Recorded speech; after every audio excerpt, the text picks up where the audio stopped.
And hello again, race fans. Welcome, finally, to the finale round here of Season 14. And you are watching live here on VirtualRacing.Network. Our coverage begins of this race a little bit awkwardly, a little bit late, because there were some session issues setting up this morning.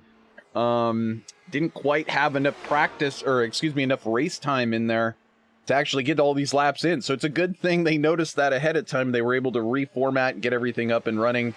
Just about a 10-minute delay. So thank you so much, everybody, for joining us here on VirtualRacing.Network. Of course, my name is Trevor Greenfield. I've been with you since the end of Season 10. We're just closing Season 14 today at the legendary Indianapolis Motor Speedway. So easy for me to say.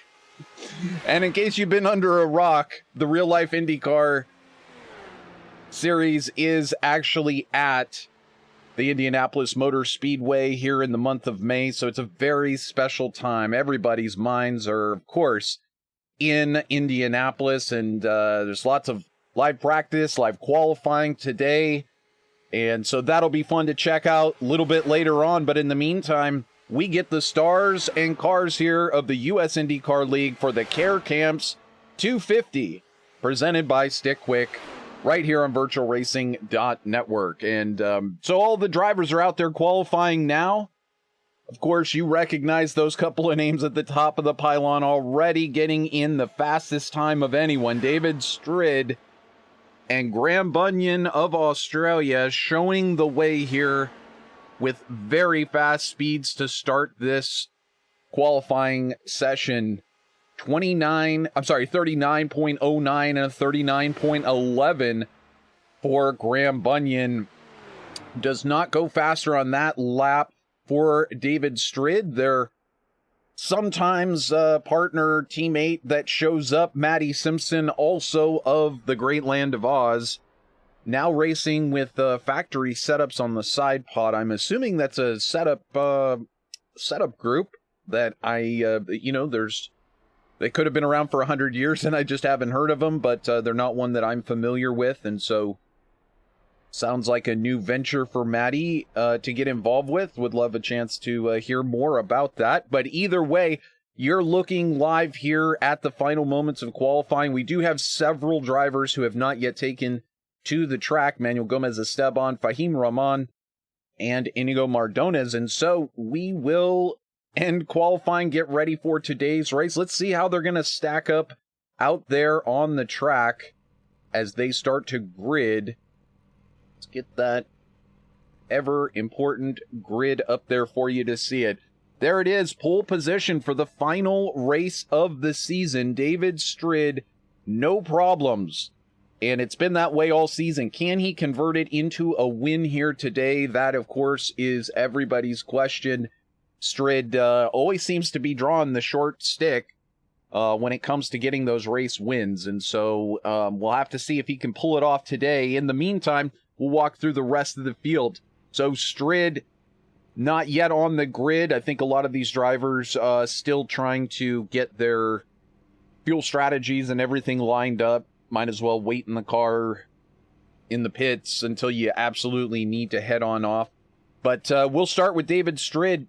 And alongside him will be, of course, his teammate, Graham Bunyan of Australia, your series points leader, 3-time consecutive champion, and will be crowned fourth consecutive champion here today at the conclusion of this race, because he's done a lot of the work that's necessary to get there. He did it early on, and some of the competitors in the series suffering some issues early, not really able to recapture what they would need in order to get a challenge at the championship. But this is one guy right here who is starting on the pole, David Strid, and he can definitely challenge Graham Bunyan or anyone else in this field. So as we continue to walk through, that's your front row. Your second row will be last season's surprise debut winner here on VirtualRacing.Network. It was Dominic Hart who took victory, and will he be back at it today and possibly do the same? You got to put a circle around the guy. He's due for another one with the kind of speed that he has been showing. And so starting alongside him will be US IndyCar League administrator and regular favorite Jason Lowe. Will it be his day to return to victory in Indianapolis Motor Speedway and drink some of that milk? It is anyone's question. Here's Matty Simpson, as we talked about. Great to have him back in the field. Very competitive driver. Dan Ensch, of course, you know him as Mr. and ALZ, always working with Last Lap Motorsports and ALZ to try to get the word out about Alzheimer's Association. Will Stearns in the 306, going to be starting next to Rick Lovison. And I do see that Jimmy Drennan is in the field, so he did make it. There's Jimmy, going to be starting 11th. He's going to actually be next to Dan Ensch, and then the row behind, Will Stearns, Richard Kelbaugh, Mr. Stickwick, going to be given another shot here in Indy today. Rick Lovison and Mauro Ramirez. We've got to get through this. Too many buttons to push. Rick Lovison, going to be, I've already mentioned him. Mike West going to be starting next to Fahim Rahman. And then Iñigo Mardones, David Worrell, and Manuel Gomez Esteban will round out your field. And looking forward to seeing some fantastic action. It was a great race last season, same time, same place, and we look forward to the same here. Will it be David Strid, Graham Bunyan, Dominic Hart, or another driver to drink milk at the end of 200 today? We'll find out. It's David Strid who leads us down into turn one. That's a look back. Everybody trying to stay clean, but we do have Jimmy Drennan. Drennan has hit the inside wall coming through turn one in the short chute and brings out our first caution of the day. We, of course, will take a look at that and what happened. This, it looks like he's partly into the slide there. So we'll take a look here from at Drennan coming through the corner. Down below the white line, cold tires, just loses it himself and brings it around and tags that wall. Now, of course, unfortunately, that did put Dan Ensch in the way of potentially hitting that car, but he did manage to avoid it. And so, in the meantime, nobody's going to be pitting, and that gives us a perfect opportunity here to go ahead and let all of you find out much more about our race sponsor, the Care Camps organization. I was diagnosed with ALL leukemia. I was diagnosed with lymphoma Hodgkin's disease. Rhabdomyosarcoma. I had Burkitt's lymphoma. I was diagnosed at age 3 with leukemia.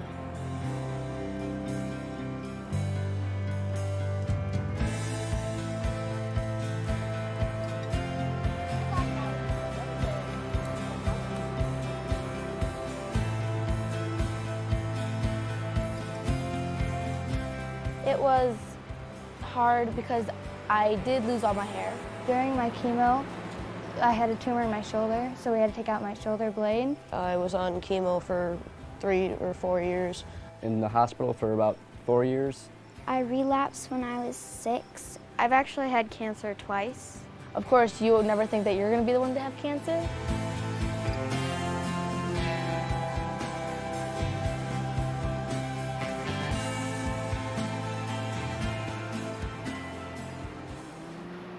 Teens who come here don't have to explain why they look different, why they sound different. They don't have to explain why they don't have hair or an arm. They just can come here and be themselves. You know, a lot of times when they lose their hair or when they're not feeling well, like they just feel really alone. And so to be able to come to a camp where everybody, no matter what age you are, has gone through the same thing or is going through the same thing is amazing for them. They've been through a tremendous ordeal, and after a week of not thinking about that, not thinking about their next blood draw, not thinking about their next challenge, but just focusing on the moment and being in such a special place and surrounded by beauty, I think it does give them an opportunity to recharge their batteries. having it be the biggest event that these kids will ever experience,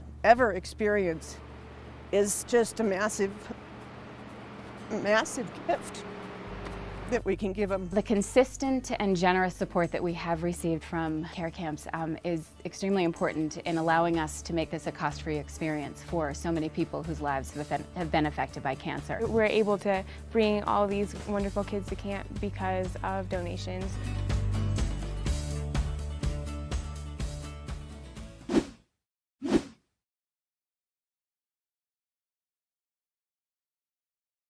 So grateful to the Care Camps organization, of course, and Howard Livingston for bringing the Care Camps organization to our attention. And of course, Howard Livingston not in the field today.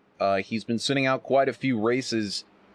Unfortunately, he broke his foot on a coconut in Florida, and was just walking and just happened to trip on one, and unfortunately that has really set him back from being able to do much sim racing. But of course, Howard always carrying that Care Camps logo on his side pod and the full color wrap on his car to let everybody know about what this great group does. And as you saw there in the commercial, and you know from watching here on VirtualRacing.Network and the US IndyCar League coverage, just what they do. They help kids and their families in Florida and help them to have somewhat normal lives and somewhat normal summer experiences with camps and such. And so it is a great chance for everybody to feel included, and that's exactly, you know, what Howard is all about, with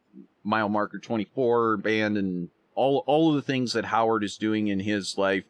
It's always great to give back, and again, Care Camps is all about that. So please check out carecamps.org for more information, and of course to donate, or if you have a friend that you think should go there, let them know that as well. Reach out to them and start that process going. So anyway, thank you so much to Howard Livingston, and of course, thank you to our season-long presenting sponsor of all of these races, Stick Quick. All these groups teaming together to bring you these coverage races in ultra high definition 4K. And so after our first caution period for Jimmy Drennan, some of the cars did come in and take pits. So they'll be just a few laps ahead. But we come back to green here at the Brickyard, and David Strid's in front. Strid, Bunyan, Lowe, Kennedy, and Dan Ensch. That's your top 5. So we're through turn 1. Everybody's pretty much nose to tail here. Not yet trying for that pass, but here comes Graham Bunyan lining up his teammate, David Strid, and he knows he's got to do it because just behind, here comes the chrome horn. It's Jason Lowe. And I don't think he'll use it as a chrome horn, but Jason Lowe knows how to get it done on the track. And so if I were Graham Bunyan watching in my mirrors, I would be very, very alert and aware of the Dallara IR-18 that seems to want to try to cloak itself. And yeah, I think that's really Jason Lowe's strategy. Put that mirror finish on there, and it's like they can't even see you, and then all of a sudden you're around them. Well, we'll find out. In the meantime, Bunyan hanging just behind his teammate, David Strid, now goes to the outside. These two may be trying to draft swap at some point to try to move ahead and break away from the rest of this field,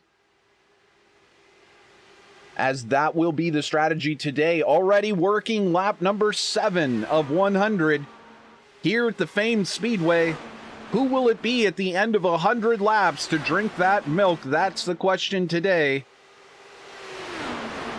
Will it be one of our favorites, Strid or Bunyan? Will it be Lowe? Look, as Kennedy and Ensch are now closing in on this pack. It could be any one of them as they head down the backstretch and into turn 3.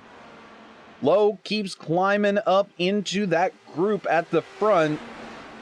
Bunyan seems to want to drift to the high side of Strid as they come down to the start-finish stripe once again. No changes in order at the front. So as we watch this battle continue, we'll take a look a little bit further back at another battle that's happening. This is the group that's just behind Mr. Stick Quick, Richard Kelbaugh with Dominic Hart, Rick Lovison. All three of those drivers separated by just a few car lengths. And just behind, we've got Manuel Gomez-Esteban in that pink machine coming to the inside of Matty Simpson into 3. So move him up a spot. That's Gomez-Esteban now up 5 spots from where he started, not taking a qualifying time out there on the track. Spaniard always making a name for himself, getting faster and faster each week, racing for Team Mazinger. And of course, Super Mango, the Supermercado in España. That I don't know what Manuel's relationship is to the supermarket. Maybe he's a manager, maybe he's an owner, maybe he just works there, or maybe it's his favorite grocery store. I tell you what, sometimes you get those deals when you're shopping and you just want to slap it on your side pod. But hey, they've got a great battle going. It's Matty Simpson down to the inside of Manuel Gomez-Esteban. Will he be taking a look this lap? It's a good question. There it goes. Matty down to the inside of Gomez-Esteban into turn 1. These two stay side by side. And Matty falls back in line. Matty takes another look. Now side by side once again. And we move just ahead of that. You can see Richard Kelbaugh getting by Dominic Hart. Those two trying to battle it out for 7th place on the track. Once again, Dominic Hart, last season's victor here in debut on VirtualRacing.Network. Very talented driver who has made a name very quickly for himself, taking pole position, and here now managing to take the position from Richard Kelbaugh, who we just cut away from, but lost the handle there coming out of turn 1 in the short chute, very similar to Jimmy Drennan, and hitting that inside wall. That will bring us to our second caution of the day. You see that car doing a little dance, and well, the cars are not really supposed to do that, unfortunately. It would be so much more entertaining if occasionally they were hopping and dancing, but no, generally speaking, not doing that is the fastest way around the track. And unfortunately, the Stick Quick machine is going to have to come down pit road and take a repair. And really, it's good news when you're Stick Quick, when you're racing for Stick Quick, because Team Stick Quick knows how to get things done, and they know how to get them done fast. Why? Well, maybe it's what's under the hood that matters. You see, the whole team out there, they're using these. It's their secret weapon. It's the thing that, if you've been watching here on VirtualRacing.Network, you may have heard of this a time or two. But it's the Stick Quick. Yes, look, it's all over those wrenches. It's all over that spatula and that spoon, those knives on that refrigerator. Those ones are black, but they come in so many different colors. They come in green and red and yellow and blue. And like magic, you can just take your favorite instrument, tool, anything you really want that's sort of round-ish. Maybe it could work with something that's square-ish, but certainly anything that's round-ish, like a handle or anything like that, screwdriver, shaft, any of those things, you can use that, as you see here, a vape on your screen, and you just put the Stick Quick silicone ultra high density, heavy duty, chemical resistant. You put the Stick Quick right around anything that you want to stick to anything else. And then if whatever that thing is metal, boom, it's stuck. Just like this flashlight to that metal shelf. But wait, there's more. What's that? You say more? Yes, in fact, there is more. In case whatever you're using to stick to is not made of metal, Stick Quick even supplies these little sticky pads that are reusable, can be stuck anywhere. So No metal to stick to, no problem for Stick Quick.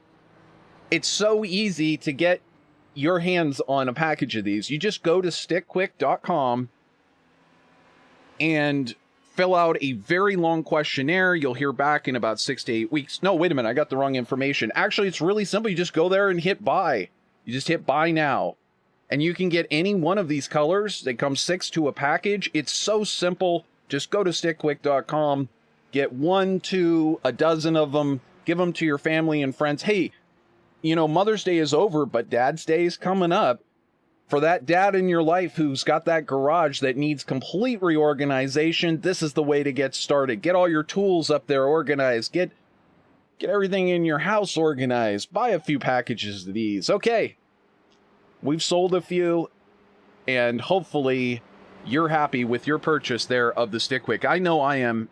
I've got mine framed on the wall. That's how I use mine. No, actually, I do have them spread all over my house. Got one on my front door that holds... I have a dry erase board on the front door that reminds me to put things like keys and other things into my pockets and gives me a quick place to write notes and things.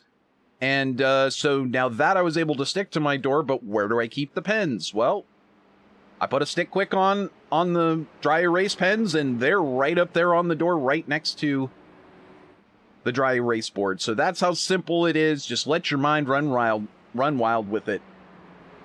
So I'm just wondering, if we sell like 1,000 of these, can we get a commission over here at VirtualRacing.Network? We'll have to talk to Mr. Stick Quick and see if we can make that work out. Anyway, just entertaining ourselves and hopefully giving you a little bit of something to chuckle about as we are under our second caution here at the Indianapolis Motor Speedway. It is the finale round, race number 12 of 12 of season 14 for the US IndyCar League. We did get off to a slightly rough start. We apologize for the difficulties in the broadcasting world. Sometimes things do happen. And so we had, of course, the session was a little bit delayed to get restarted. And so we didn't quite know what time it was going to go live. So those of you who stuck around, stay tuned in. We do appreciate that. But also, for some reason, between yesterday, last night broadcasting a race, and coming in this morning, the OBS, Open Broadcasting Software, had decided that my mic was not available. Literally shut off my computer last night, came in this morning, and it did not have my microphone hooked up for no reason. So that is broadcasting in 2022.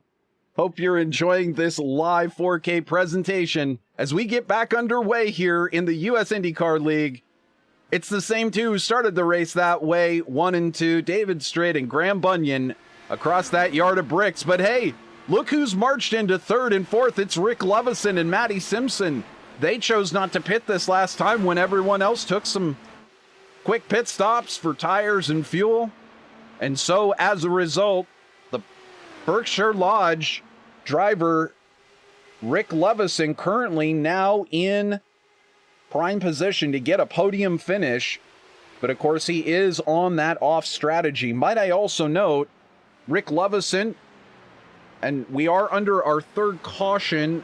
I did not see a note, but we do see it is Iñigo Mardones. Let's jump back and see if we can figure out exactly what took place for Mardones. And it looks like he's already into a self-spin there by the time that the camera gets on him. Let's see if we can back it up just a little bit more and possibly get an answer as to why this happened here. Hop on board, and he's just got all kinds of... I mean, that car is going all kinds of wrong on entry, and I just want to back it up because, you know, there's a lot of ways that this can happen. It's obviously, it could be driver issues, you know, a driver input issue, but now let's watch. There's a driver that comes down the inside. Iñigo staying on the high side. That's David Worrell who comes down the inside. Iñigo corrects as David goes around, and then the car just seems to want to come around. Again, what that really kind of looks like to me, if I had to guess, was possibly Iñigo not resetting the weight jacker. As you start running, you start going up on the weight jacker to get the car to turn a little bit more. Of course, if it's a loose setup, you might go the other way, but yeah, that it just kind of looks like that. And Mardones having problems on pit road here. I'm not sure what happened there. Did he have problems getting into his pit stall? Yes, indeed. Look how damaged that car was. I think he might have had another off and hit the wall trying to drive it back into the pits. But that Necky Racing Team machine has seen better days. There it is. Completely repaired. So, yes, indeed. It's usually that quick to get them repaired with a fast repair.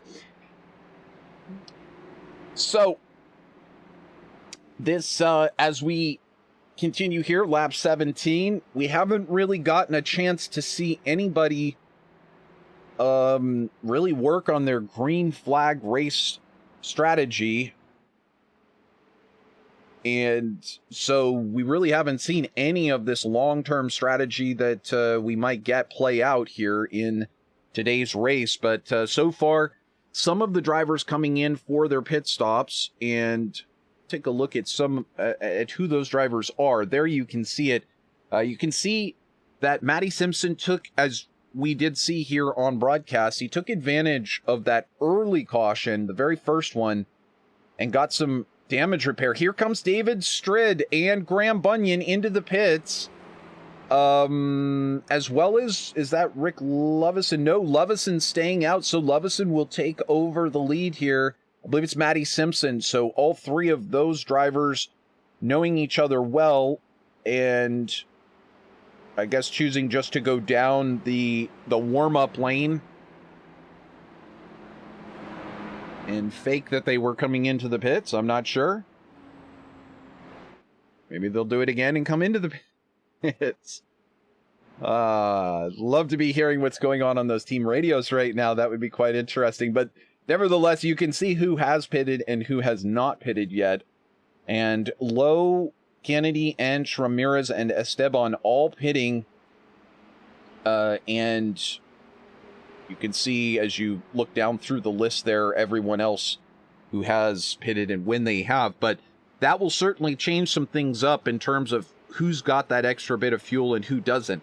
Now, the interesting thing about these fuel strategies is that more often than not, they just don't really pan out. And why are we seeing Matty Simpson now dropping to the apron?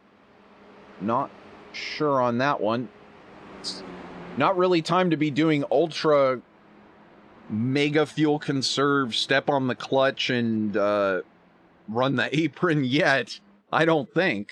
I mean, you know, 80. So what I was going to say is it's really, really difficult to set up a long-term green flag strategy and work any of this because of the number of cautions, and you just don't know how many cautions you're going to get. So you kind of gamble that there will be cautions, and more often than not, that's really the way that it works out. There's a caution in the last, say, 20 laps or last 30 laps or something like that that allows all these drivers to come in, get tire service, tires and fuel service. So for them, you know, for the people that are out there, the drivers that are out there trying to be on max fuel save and trying to get a lap or two up on the field, it just has not been playing out here in the US IndyCar League. Through most of the seasons that we've been covering, we have seen it work out sometimes, but it's really one of those strategies that you think is going to play out, is going to pay out to some certain drivers, but more often than not, this strategy that you see with David Strid, Graham Bunyan, and even Rick Lovison there employing is just stay out. So they are doing that, and we are green here on lap number 19. It's David Strid and Graham Bunyan who lead it, but quite a shock. It's Rick Lovison who's gambled and not taken fuel or tires, stayed with the leaders, and as a result, he's running in third. Rick actually out of Massachusetts. At the bottom it says Chicago, Illinois. That's his hometown, but in Massachusetts. And he just loves racing. He had to miss a bit of racing action. He was anxious to get back in the cockpit, and it's been great having him back in there. As he's one of the series regulars, we'd love to be able to get him up there on the podium. Possibly see him in Victory Circle one day. He certainly got one of the prettiest paint jobs in the field. So we watch this race start to develop at the front. It's David Stridd and Graham Bunyan playing games of kind of footsie out there, back and forth. Bunyan sliding up the track and mitigating that aero push off the front of Stridd's car. Stridd enjoying that clean air up in front, being able to use the tires exactly how he wants, not having to modify his line whatsoever. Bunyan possibly saving some fuel. Meanwhile, just behind, as I mentioned, it is Rick Lovison, currently running in third place. He's up 8 spots from his 11th place starting position. He's got a mirror full of Matty Simpson, though. And we jump on board with Matty. That's what it looks like from his nose cone. Got to follow so carefully into those corners. You don't want to drift up too high on exit. Tag that wall. That's the J.R. Hildebrand wall back there. Heading down towards turn 1. So careful to understand that aero push of the cars up in front. You see Matty Simpson starting to wash out there. It is just so rough with the push coming from those cars up there. The 1-2 cars is enough, but you get 3 cars, 4 cars deep in a pack like this, and it's almost impossible to hang on. You really have to modify your line, and so we saw Matty Simpson having to do exactly that. We look back, here's Jason Lowe, who slid back. Now, I say slid back, but he's one of the first drivers, Matty Simpson being another, who has actually made a pit stop here, and now Jason Lowe is looking at the backside of, that's Jimmy Drennan, who brought out our first caution today with a spin and tap of the inside wall, but Drennan's, let's see here, Drennan's shown 2 laps down now, and looking to try to make up that position. Back up front, though, still the same running order that we saw before. We might start to see this break open a little bit pretty soon, as some of these drivers are on a little bit older of tires. That might be a factor. Also, some of the other factors here today, whether or not this is going to go green for very long. And if it does, that tire degradation might start in. See what we've got out there on the track. It's not too warm, not too cold. It's a nice 67 degrees and overcast. It's you never know what you're going to run into here at the Brickyard. It could be hot as heck, or it might be quite cool and overcast. The track only 89 degrees, so we're really not looking at much in terms of temperature. A 2-mile-an-hour wind, definitely not what the real-life drivers are facing out there. If you saw qualifying yesterday, no major tailwinds here today to deal with. So these drivers continuing on, and Matty Simpson starting to fall back into the clutches of Jason Lowe.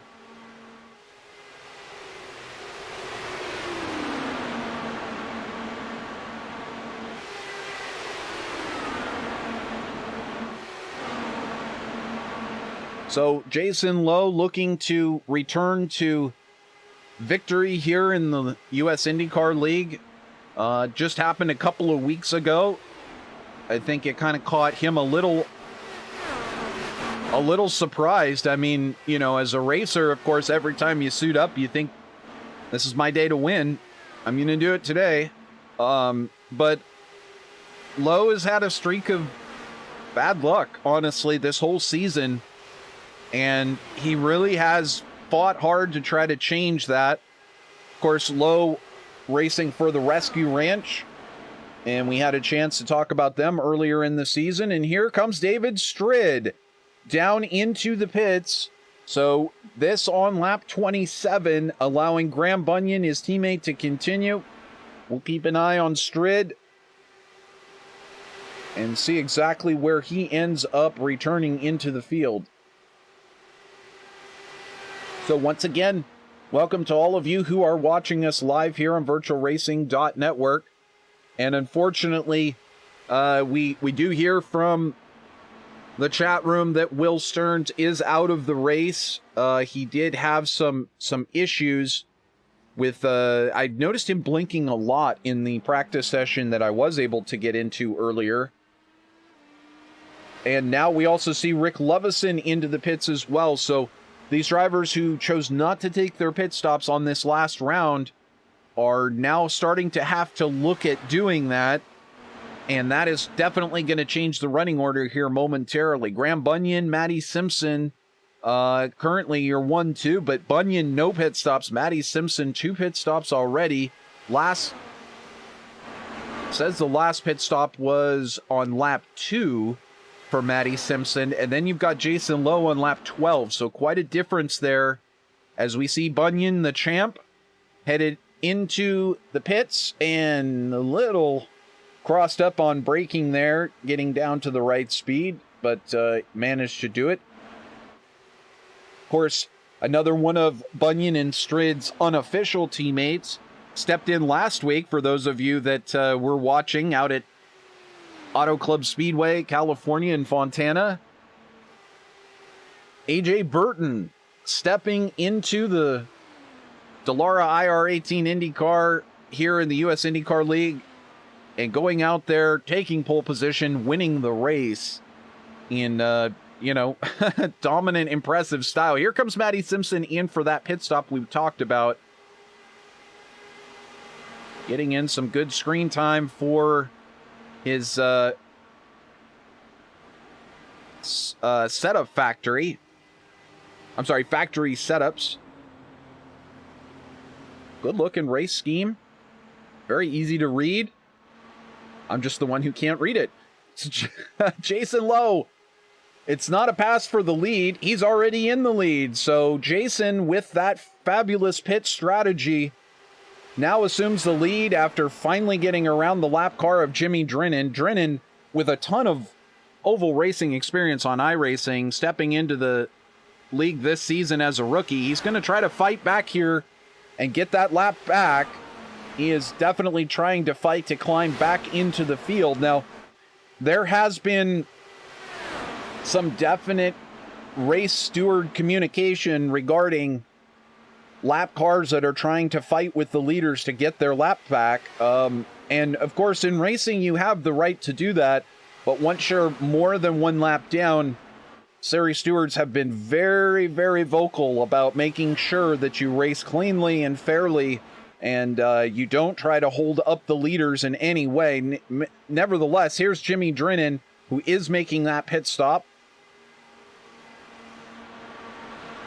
Now in 16th place, having lost those couple of laps with that opening lap incident and spinning and tagging the wall. Here's Jason Lowe again in the lead, but hey, check out who's in second. It's James Kennedy, a guy, one of those regular drivers that you just wish was in the field every week, because he's got that kind of speed to frequently be up there in the front.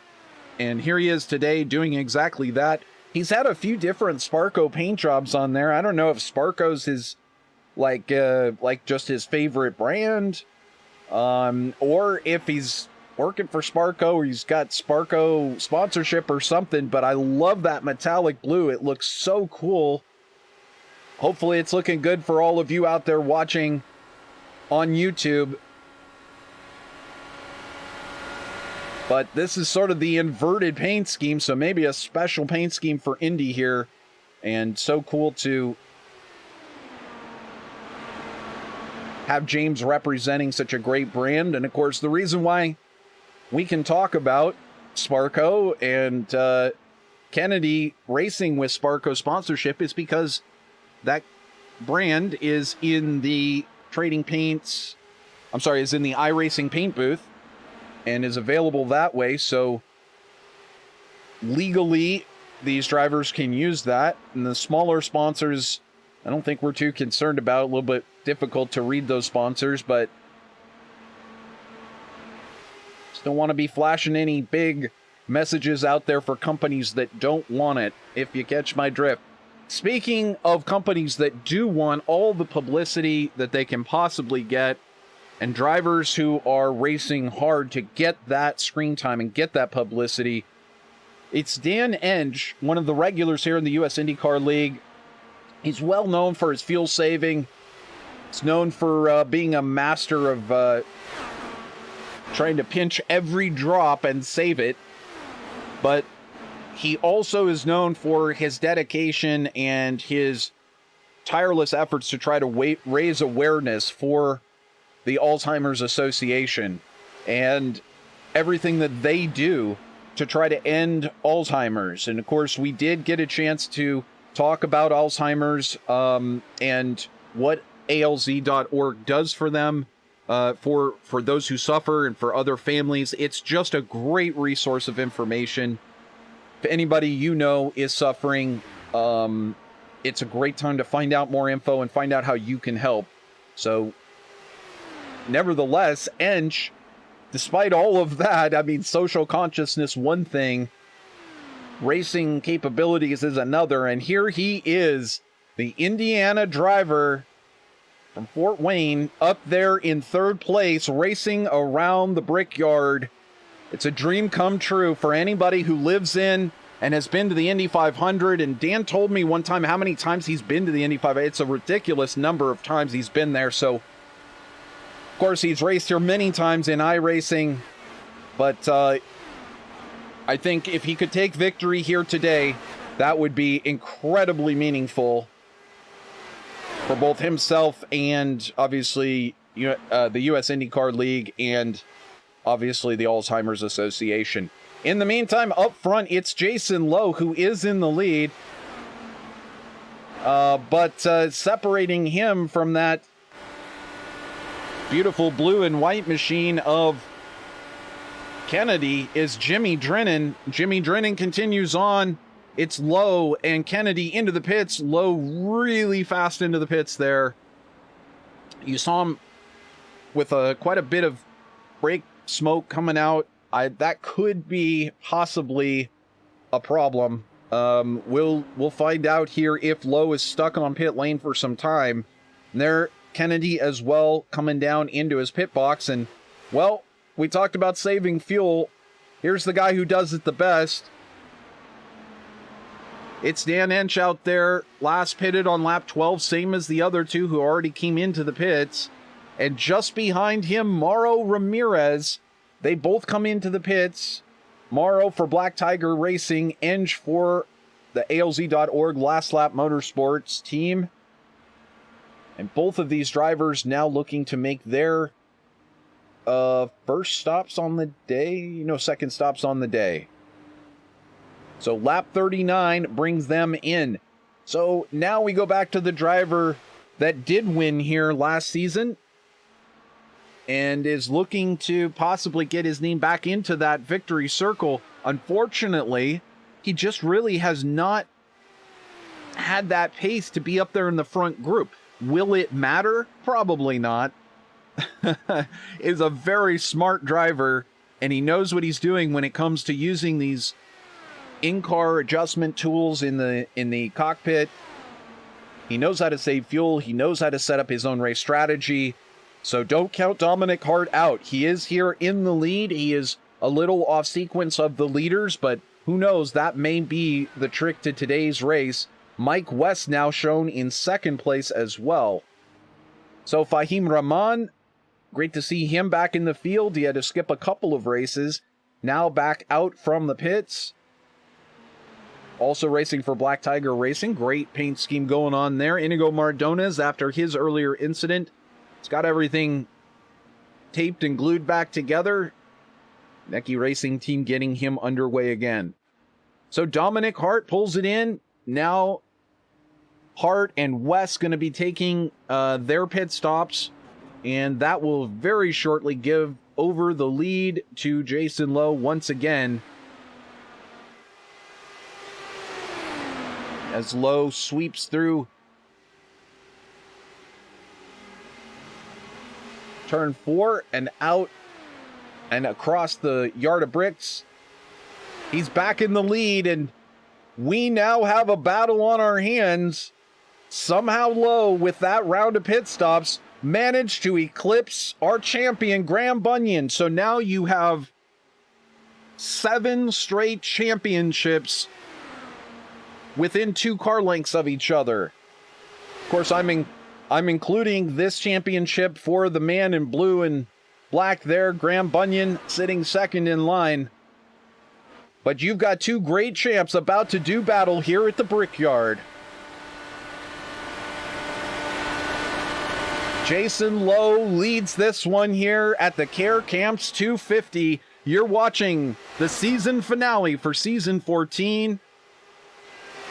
Right here live on VirtualRacing.Network. Make sure you hit that big red subscribe button. You won't want to miss another moment of any of our future races, including our crazy one-off races that we get asked to do at 5:30 in the morning before a 5 o'clock broadcast in the evening. So the only way you're going to find out is if you hit that big red subscribe button and tick that bell and follow us on Facebook and Twitter as well. In the meantime, this is what you've been waiting for. It's the Lowe Bunyan battle of the century. The Indianapolis Motor Speedway on lap 43, Lowe and Bunyan clear of David Strid and Dan Ensch. Dan Ensch really capitalizing on some great strategy and execution in that early run, now putting himself up into 4th spot. Looking for more. I'm sure he wants that podium. He wants to somehow find a way up there into victory lane, and I know it would mean so much to get that car and the Alzheimer's Association there. But he's going to have to go through Jason Lowe and Graham Bunyan first, who are involved in their own battle here at the front. David Strid falling off the back of this group. Maybe he will be able to climb back in and help his teammate Graham Bunyan, or maybe Bunyan is going to have to do it all by himself. This is the view from on board Graham's blue and black machine. Pretty much looks like how he was running with his partner David Strid earlier. Gets that run down the start-finish straight. You can see not hitting that rev limiter head down into turn 1. So very possibly saving some fuel here. We're choosing strategically to go with this particular camera angle as it does not divulge the fuel map information, but you can just see the fact that he is not getting into the upper RPM range at the end of the straight. Very well likely may mean that he is lifting a bit and able to pocket a little bit of that fuel. So Lowe stopping on lap 37, Bunyan on 28. If Bunyan feels like his strategy, or if AJ Burton, who very likely could be feeding him strategy info in his ear right now, if Bunyan feels as though he needs to save some fuel to get this strategy back on track, he might be doing exactly that. Trying to get a lap here or there over the course of the stint and try and pull himself closer back in.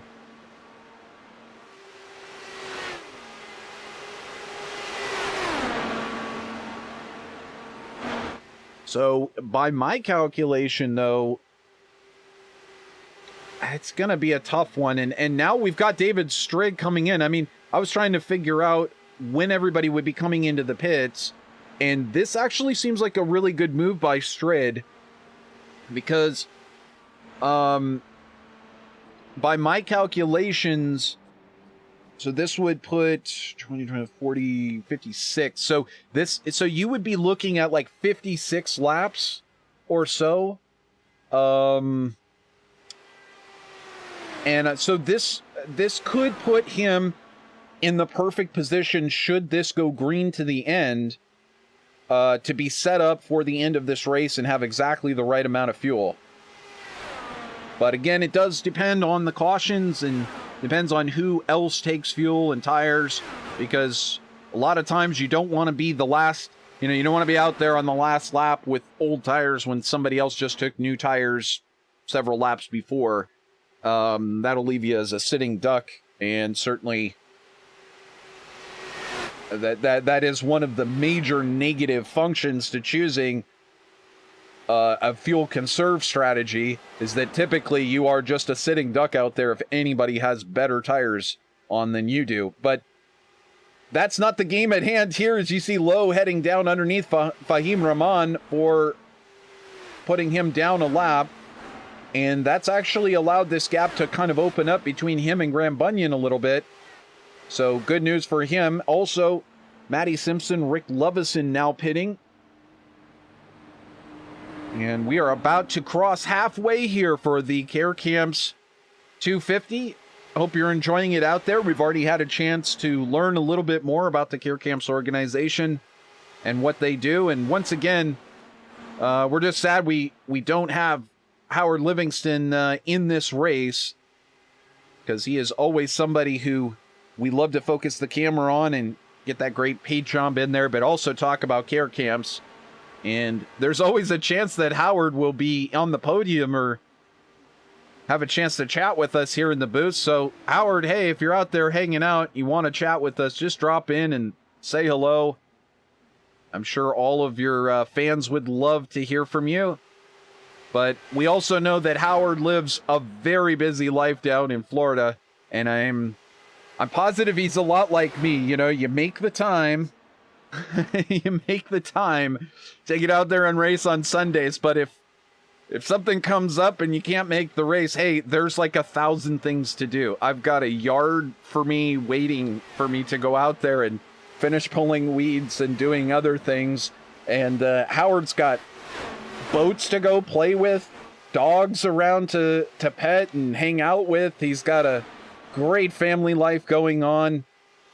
And so certainly can understand if he has a week off or two, hey, I'll just kind of skip out, let these guys do their thing. There's also this other race going on over across the pond, and, well, who really cares about that, right? Just, bunch of right-hand turns, left-hand turns. Hey, this is the Indianapolis Motor Speedway, and we've got Indy cars racing at 220-plus miles an hour. That's all that matters on Sunday. Jason Lowe, your leader here. He's led a whole bunch of laps now. And Dan Ensch shown in second after that pit stop by Graham Bunyan, which took him out of running in that second place. And once again, that fuel strategy, Strid, the first one to jump down onto pit lane and do what's effectively the undercut to get him onto the right strategy for the end of the race. Now take a look at a guy who's going really fast out there. This is Dominic Hart, who had the fastest sector one time. We're going to see if he can put together, so not the fastest sector 2 and not the fastest overall, but a very fast sector one time, utilizing that draft to his advantage. Tell you what might be helpful. Why don't we get that good old track map up there? You can see where your favorite driver's running. How does that sound? Anytime we're focused on a driver, you'll see them in the bright green outline, but you can also read their initials up there as well. So Will Stearns letting us know from the YouTube chat, unfortunately, he could not.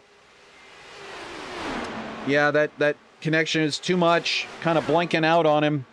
So he wasn't able to continue today's race. That's okay. We also got Dragon Racer 13 in there, watching from another room. It took me a minute. It's been so long since I've seen since I saw them pop in. But I just remembered that's actually Jason Lowe's wife. And so watching from the other room and rooting on Jason, of course. Jason out there in the lead here at the US IndyCar League. And currently running just in front of Matty Simpson, who actually just behind Matty Simpson, and trying to get him to go a lap down. Maddie having made that pit stop and now a little bit off strategy of the Everchrome Jason Lowe. So Lowe continuing to lead. Is he on the right strategy after all to pull this one out? Well, he's doing everything he can to put in fast laps. It's one of the fastest in the field at the moment. Let's see if we can get the last lap times up there. There you can see it. 40.8 in traffic, and that's still one of the faster times. You can see even Graham Bunyan struggling to match that pace a little bit further down in the field. So is David Strid. In fact, if you look at that, and it's actually Jason Lowe, who was the fastest car, I think, on track that whole lap. So Lowe doing what it takes and utilizing that lead position very effectively.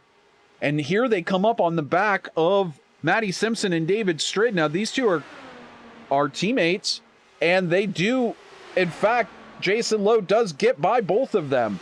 So, you know, Strid is fighting for the race win here. It's so interesting to see that he's actually now gone down a lap legit to the race leader, Jason Lowe.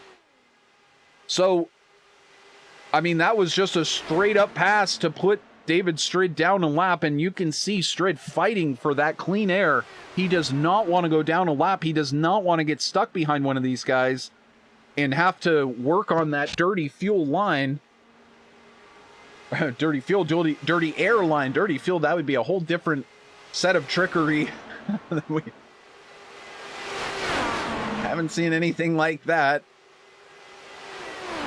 I'm not sure, but we may see Dan Ensch go and put sugar in the gas cap of Graham Bunyan one of these days.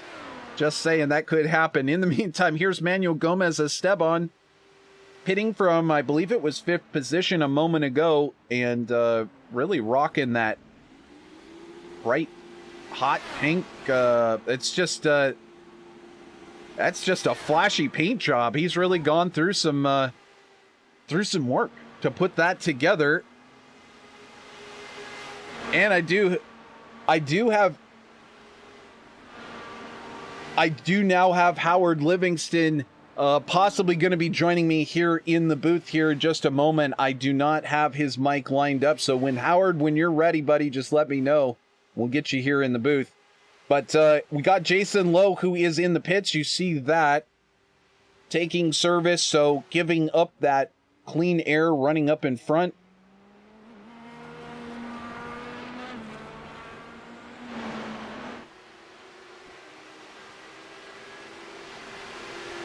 And Dominic Hart now taking over the lead. You see also Dan Ensch and James Kennedy into the pits.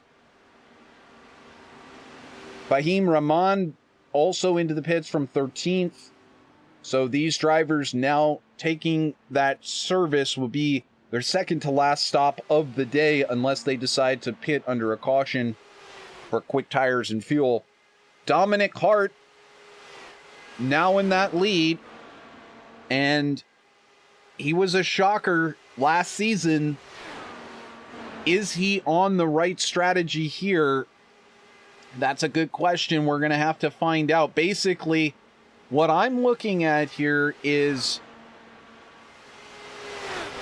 can Hart make it about another 5 laps? And I don't know that he can. It says he last pitted on lap 40 at 61. Maybe he can make it another 5 or 6 laps. If he can, that will put him in the range to try to make it to the end of the race. So now Mauro Ramirez in the pits for Black Tiger Racing. He's in second place. Jason Lowe now takes that spot.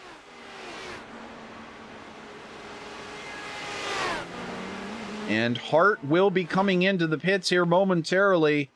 And so what I'm seeing is that Jason Lowe has legit opened up a 4-second gap now on the champ, who sits 3 cars behind, but 4 seconds adrift. And so Bunyan will be starting to look at trying to utilize the draft of those lap cars just in front, as Dominic Hart did have to pit and take on service. There is also Iñigo Mardones for Necky Racing Team pitting. And so Lowe continuing, and soon we will see, with Mr. Stickwick, Richard Kelbaugh out of the way, we'll see that gap start to appear on the track. There he is, creeping into that picture. So we'll take a look here at their time delta and see how this has been working out. There you can see it, 4 seconds, and it's been slowly going up. It's a little bit in comparison to how much it was before the round of pit stops, but you can see that it is just going up ever so much each and every lap. Now 4.2 seconds. Graham Bunyan is back, and now we've got a side-by-side race for third place on the track in that final podium position. It's Dan Ensch, James Kennedy, David Strid, Matty Simpson, and Dominic Hart all racing for that final podium spot. And like I said, I mean, this is no early season race. This is no, let's be gentlemen and think about the championship, although Dan Ensch is in fourth in the championship, and we'll talk about that in a minute. Those points not quite as relevant at this moment because of the drop weeks, but there James Kennedy makes the pass into turn one.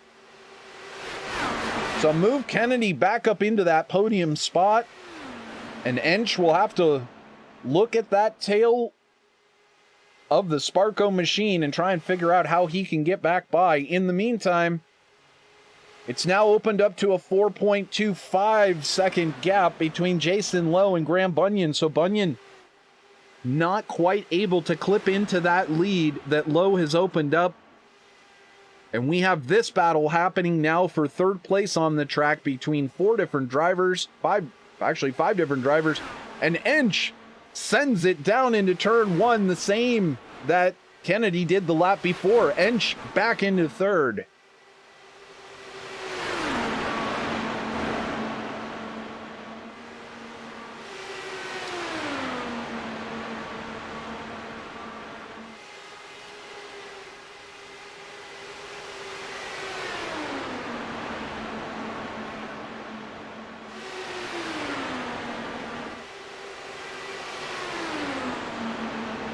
All right, well, it is my pleasure while this is happening out on the track, and we see this pass happening for James Kennedy as he dives into turn one. Now we've got David Strid in this mix as well.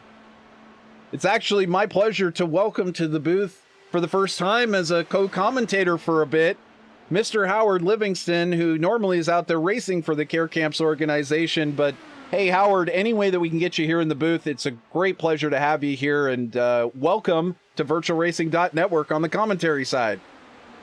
Thanks so much, Trevor. It's a pleasure to be with you. I've been watching every race. I don't know if you know, I stepped on a darn coconut and broke my right foot, so I've been out of commission for a while, but I'm there in spirit. Oh yes, we all saw the video. It was pointed out to me by several of your competitors. It was kind of funny, Howard. If I do say so, I'm glad that you have a sense of humor about it. Unfortunately, it really did cost you some weeks here in the league, and I know that's been quite painful for you, both literally, physically. Talk us through what that's been like. Was it a bad break, or is it a less than bad break, but it's just hanging around? How's the recovery process been for you? Yeah, it's not a terrible break. The problem is it's on my right foot, so I have to wear a boot, so I can't even drive a car. I can't get in my rig. Have to keep that boot on all the time, so that's kind of curtailed all that stuff. But other than that, I'm fine. Everything's good. Just got to keep this thing on for I think another 6 weeks or so, and then back at it. No surgery, no anything. Just mobilize the foot for a while.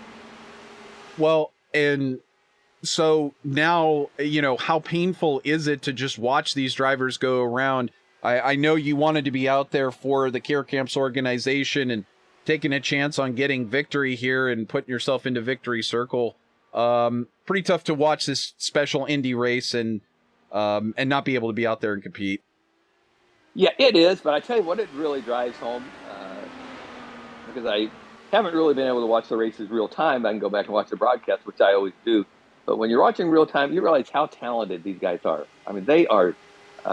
You know how difficult it is, with strategies and with traffic and just everything that's, you're going 230 miles an hour. It's just these guys are really, really talented drivers. Absolutely, and it does take so much concentration. We see it week in and week out. It's the smallest things that end up costing drivers just a momentary, you go a little bit too high to make that arc and you scrape the right-hand side, or you get a little bit crossed up in that aero push and it wants to swing the back end around. What has been your experience here in the US IndyCar League with these setups? Has it been something where you've had to adjust a lot and maybe had the wake jacker catch you out? Have you ever, have you been struggling each and every week to get it perfect and keep that thing on the track? Or for you, has it been pretty easy going in the IndyCar? It's a challenge. I have to say, it's a challenge because, especially with the newer setups and the newer tires, that because the track changes and the car changes pretty much every lap. So you have to change with it. And if you don't, and the good news is you have a lot of in-car adjustments you can use. But if you don't, you're gonna be in the back of the pack pretty quick, because these guys are that good. And that has happened numerous times here on broadcast for sure, where they start drifting back and they make a small mistake and they end up moving to the back. You go from first to seventh, and then you've got to either work your way back up to the front, or that's just it. I mean, you don't have the pace to necessarily get that position back, and so you just got to kind of make the best out of what's left of the race. And really, that's the key that I think most of these drivers, every driver, I read about it all the time on different forums and Reddit groups, etc., where the question is, how do I get my focus back? How do I just let that go and get back into the race? But Howard, it's so important to do that, exactly, right? Like if you were Jimmy Drennan earlier and you had a spin on lap one, you go down, touch the wall, or Dan Ensch or anybody else. I mean, now you look at Dan Ensch, he's back in fourth place. So you got to keep your head down and just stay focused, right? Exactly. You just have to not give up, not worry what happened in the last lap. Just worry about the turn you're getting ready to go into and hit your mark and just do it every single turn, every single lap. Well, what do you think about this performance going on the track right now? We've got Jason Lowe, your good friend. He's you guys have been racing together for some time, and fellow Floridian. What do you think about him returning out there at the front of this Indy race, looking excellent, having basically the best pace of the entire field at the moment, in control of the race, returning back to possibly victorious form here? What's your feelings on Jason and his competitiveness as he's come back into the spotlight here?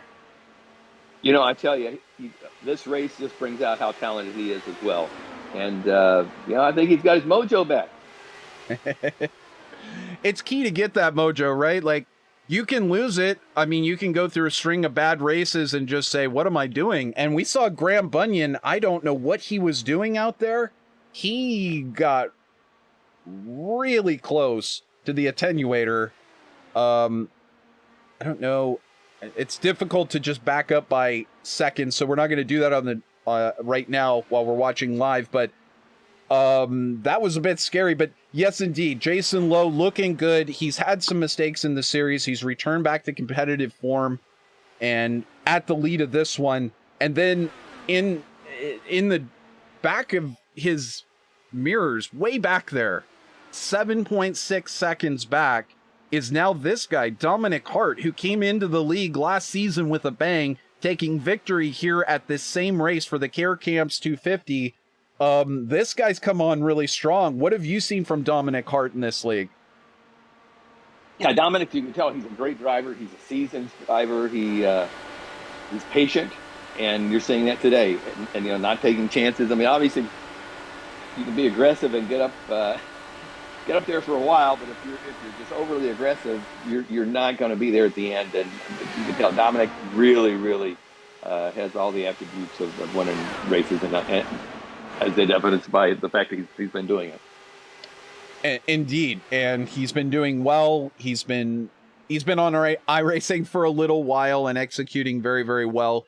And he's come into the league and made a bang, but he did exactly, you know, the rookie mistake that we were just talking about, making mistakes. And he, a couple of races ago at Gateway, took pole position, and obviously nobody was surprised to see him be able to take that pole position. But then lap 1, turn 1, cold tires and putting it into the wall, kind of letting everybody by and not able to really regroup from that. And so, you know, rookie mistake for sure.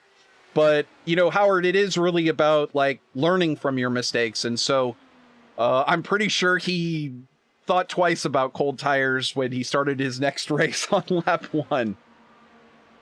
Yeah, you know, we've all done that. And you're exactly right. I think you learn more from your mistakes than then you do your successes, because you can go back and look at it and, you know, how did that happen? How did I not avoid that crash? How could I have not spun my tires? And you know, then you'll do better the next time, hopefully. Absolutely. I mean, it is about challenging yourself and learning. Here's another driver that we're focusing in on here who's, you know, just slowly, he was one of the regulars in the league when we first started doing the coverage, and he was pointed out to us by Dan Ensch as one of those drivers that really could be fast on any given week. And that's Manuel Gomez Esteban, who has had flirtations with the top 5. Again, struggles with that consistency week in and week out, but hey, he's got a great new paint job on there for the back half of this season. And really, he's somebody else to watch in the series, somebody who could definitely make a dent up there in the top 5. Yeah, definitely. I mean, you know, there's so much talent in this league, and you know, you do have superstars in this league. You know, I'm not going to call everybody out, but you know who they are. They're just they race at another level, and that brings everyone else up in a notch or two as well. You know, and it truly does.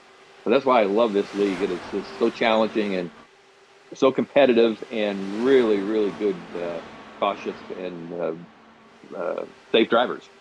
Absolutely. Those clean laps are so key. And we've been green for so long here on this stint. I almost forgot about our yellow troubles of not that long ago, but we do see a lot of green flag laps here, unlike official racing. And as you know, Howard, you do a bit of official fixed racing, or at least were before the step wrong. But, you know, it gets so caution filled in those races. And a lot of times we watch leagues as well, as we see Dan Ensch and Mauro Ramirez now here into the pits for their final time. We wait for the leaders, Dominic Hart and James Kennedy, to make their final stops. But, you know, you see these yellow-filled races, and it's just painful. I mean, I've been in fixed races where I don't think we got more than 3 or 4 green laps the whole race. And so it doesn't really give you a chance to work on your full-length green stop strategy. It doesn't give a chance for fuel savers such as yourself. You know, you're no slouch when it comes to figuring out how to keep a couple extra drops in the tank. And certainly this guy on screen, Dan Ensch, I mean, like every race, this guy is prepping for that monster fuel save. And it's so hard to get it to play out without these long green flag stints. And so that is something that the US IndyCar League has worked on well. And of course, Richard Kelbaugh, series steward, working with everybody to try to find the right answers. And it is just a community, and it's a big key that everybody kind of respect each other and give each other racing room as well. Yeah, and you know, talk about this versus just racing, you know, Indy fixed in the regular iRacing series. This league will spoil you, and it does.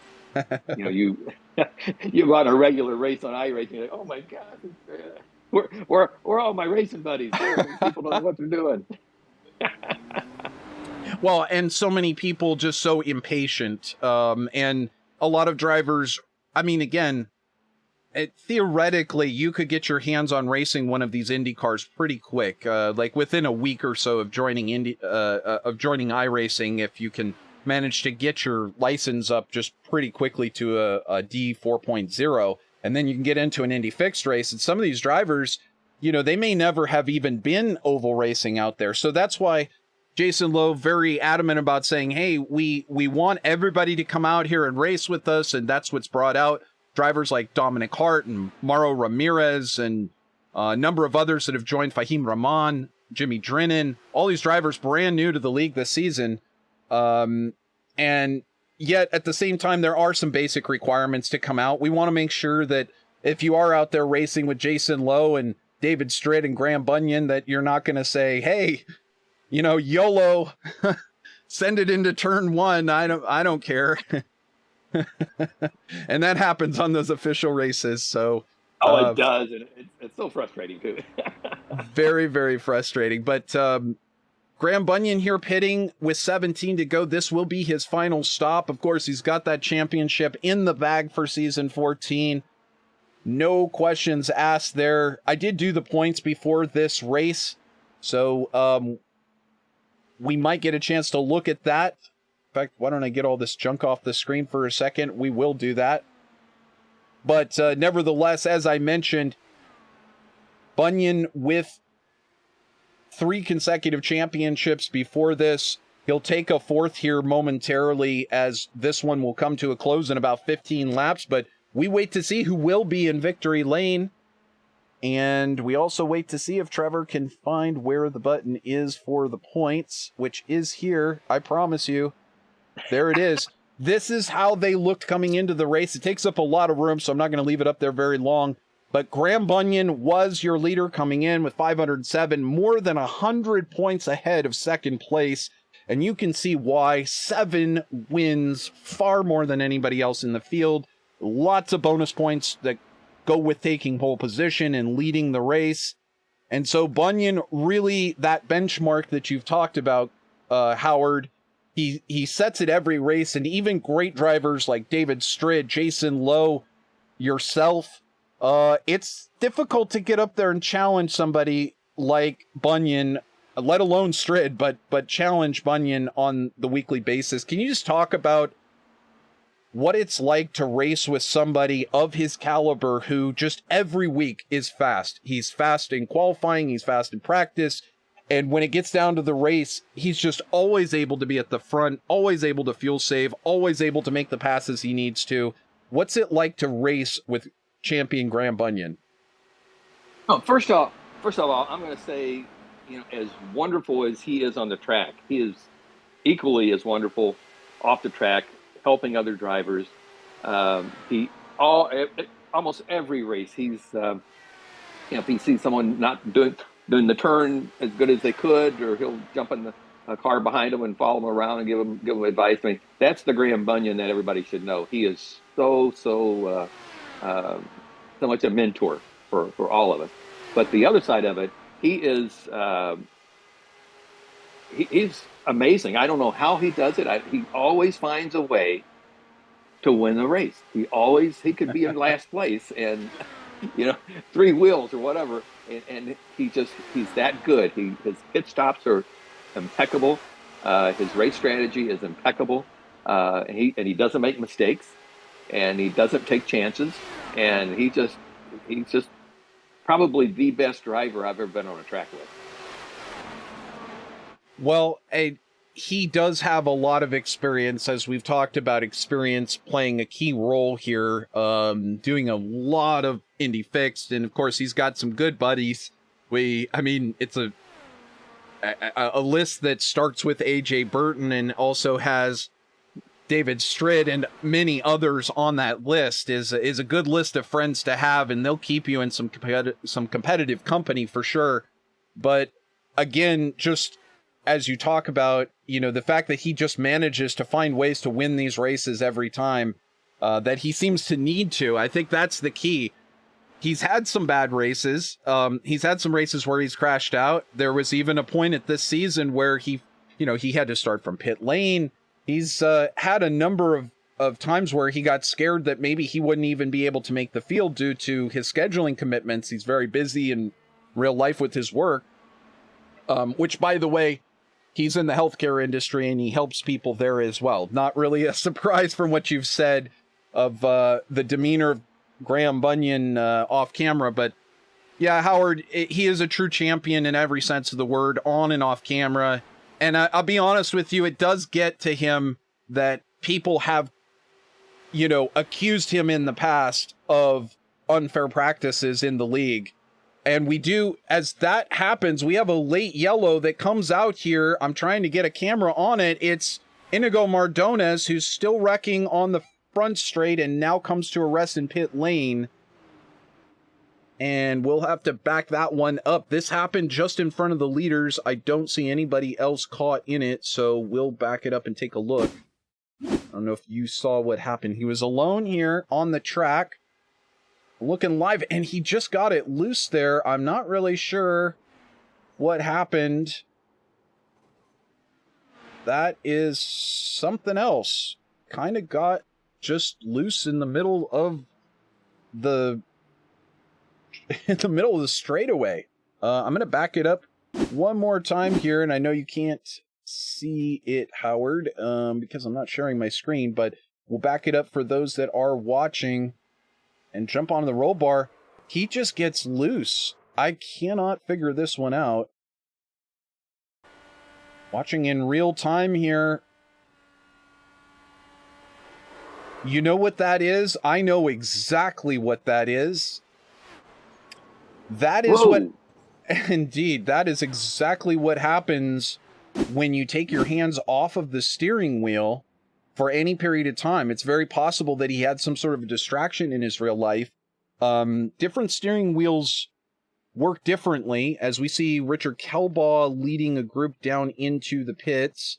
Mauro Ramirez also into the pits. Jimmy Drennan also in. So this is one of those situations, Howard, where you've got a lot of drivers that are going to be getting some fresh tires, and this is exactly what those drivers who were maybe already on their final set of tires, already on their final fuel strategy, this is exactly what those drivers did not want to see. A whole bunch of drivers in the middle of the pack with fresh tires. Oh, yeah. You can hear those, their voices. You're hearing a lot of... I can only imagine. I don't have my voice chat turned on. You can imagine how chaotic that would be to do the broadcast with voice chats, especially when we were doing official iRacing races and how those get. But are you hearing anything on voice chat? Is anything going down right now? Actually, to be honest with you, I can't even get to my rig right now. So I'm just talking to you on my phone, and I got the race up on the big screen. Oh my goodness. Okay, well, I will make sure that I get this shared for you. I don't know why Discord is... Oh, there we go. Okay. So there you can see, normally I talk this over ahead of the race with anybody I'm maybe working with, but you can see I shared into Discord the what's going on my screen, so you can see live if anything happens here later. Way cool, man. We're like high tech here, man. I'm telling you what. We totally are. We're 4K. We're ultra high definition. Oh, you're commenting from your phone. I'm sitting I'm sitting on the opposite end of the country from you. We're both calling a race together. It's a great day and age to be alive, Howard. I'll tell you what. I love it. I love it. This picture of Ray Haroon and all those others in the early days of Indianapolis, you know, back in the days when you used to have to read the results in the paper the next day, you just imagine if they had access to this type of technology. And, you know, another interesting point, Motorsports UK, the governing council for the British motorsports, we see David Worrell having a massive problem on the track. Have zero idea what that was all about. Whoa. We're going to back that one up. But anyway, Motorsports UK actually recognizing sim racing now officially as, and Worrell, I still have no words to figure out what exactly took place there, but maybe we'll find out later. I guess maybe he needed to exit the race. They introduced sim racing as an entry-level motorsport officially. So now sim racing here with iRacing, IndyCar, starting to bridge that gap over to real life and starting to get taken seriously. And so, you know, the next generation for sure will be here on iRacing, in IndyCars, in these simulators, trying to improve their craft and be ready to go for real life. But Howard, sorry to keep dragging you along here, but we're going to be coming down to just a few laps to go. And I'll tell you what, you've got Jason Lowe, Dominic Hart, James Kennedy, Dan Ensch, and Graham Bunyan, your top 5. Now, you could put a circle around any one of those drivers and say they could win this race. And I would not be surprised. Who's your money on? And who do you think could take victory here, especially considering that Hart and Kennedy and Ensch have newer tires? Yeah, it's going to be tough. Obviously, I'm rooting for Jason to get a win here at the last of the season, but and he's going to have some. He's going to have to really, really make some moves, and because he's got some, a team of drivers behind him with fresher tires, so it's going to be tough. I'm hoping he can hold on, and but he's my pick. But I'm thinking it's going to be tough for him to hold on to that. Well, we see side by side just a little bit further back, but here's the pass for the lead. It's Dominic Hart making that move. He's in the right place at the right time, and there it is into turn 3. Hart back into the lead, Jason Lowe back into second, and James Kennedy running in third. Just behind it was Graham Bunyan, who managed to get around the ALZ.org machine for Last Lap Motorsports of Dan Ensch, and now Bunyan seems to be looking like he wants to take a shot at it. Lowe back into the lead. Just 6 laps remain here, Howard, and it looks like Bunyan to the inside of Kennedy. This is amazing racing right here. Amazing racing. Indeed, amazing. Bunyan dives down to the inside of Kennedy. Looked like he touched that rumble strip to the bottom that you never want to do. But it's Hart who's taken the lead back from Lowe again at the end of that back straightaway. Will it be Lowe who will take his shot back around? Or are we going to start to see the final game start to emerge of who wants to be the sitting duck for the pass at the end? It's Lowe, Hart, and Bunyan, 1, 2, 3 for the Care Camps 250 with just 5 laps remaining.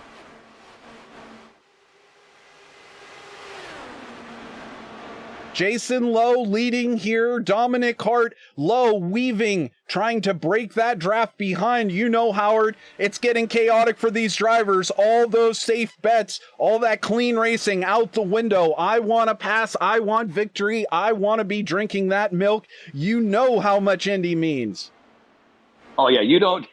There is zero holding back right here. You've got to give every single ounce of aggression. Without wrecking, of course, but there's no holding back here. This is it. It's on the line right now. Everything on the line. We have a note that Rick Lovison has come to a rest at another part of the track. He's now in the pits. So, unfortunately, Lovison's great day ends in the pits. We don't have time to go back and look at that replay here as we've got just 4 laps to go. And Bunyan down to the inside and back to the lead here at Indianapolis. The virtual 250,000 plus on their feet for Graham Bunyan, Australian champion, who's racing side by side with Jason Lowe.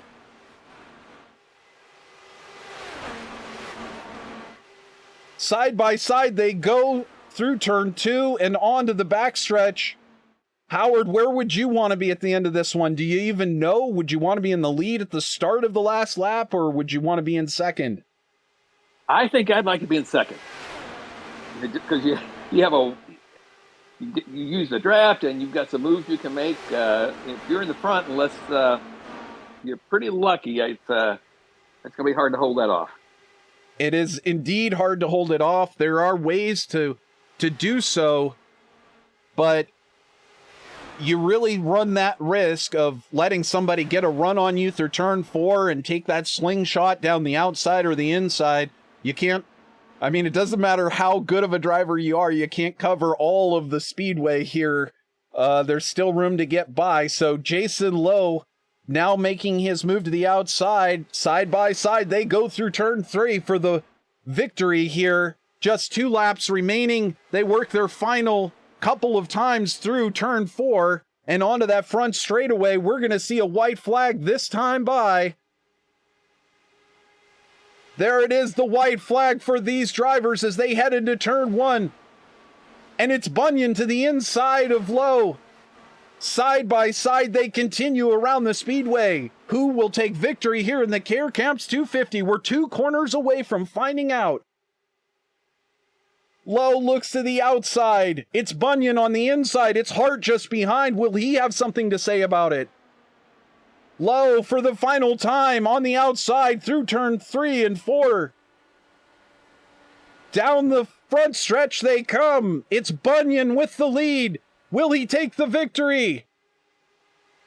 Indeed he does. It's Bunyan who takes it by just 2 1/1000ths of a second over Jason Lowe and Dominic Hart. A fantastic podium finish there in 3rd. Oh my goodness, Howard, what an exciting finish to this one. I was just going to say, what an incredible finish. It's racing does not get any more competitive and any better to watch than this. This is just amazing. What a finish. So excellent to get a shootout for the end. And what a great way to finish off the season with a photo finish here. As they came to the checkered flag, it was so very, very close here. We're going to take one final look as they ran off of turn 4. It was Bunyan down the inside. That's what we thought he might do. Lowe took a shot around the outside. It was truly a photo finish. We'll see just how close that was at that yard of bricks. See if we can pause it right there and take a look. There you can see Look at that. Barely a wheel and a nose length separate first from second here at the Care Camps 250. What a fantastic race we did see. And as Graham Bunyan celebrates out there on the track, Howard, since we have you here in the booth, we had a chance to talk about our race sponsor here, the Care Camps organization. And I just love a chance to hear from you what Care Camps means and just why you've been working with them so actively over the past few years. Yeah, I think, Care Camps is just a great organization. They send kids with cancer and their brothers and sisters to specialized summer camps. And that may not sound like a lot, but it's life-changing and healing for these kids because if you can only imagine, we've all known folks with cancer. And but imagine a child. They don't understand all that's going on in their life. Pretty much are doctors and nurses in hospitals.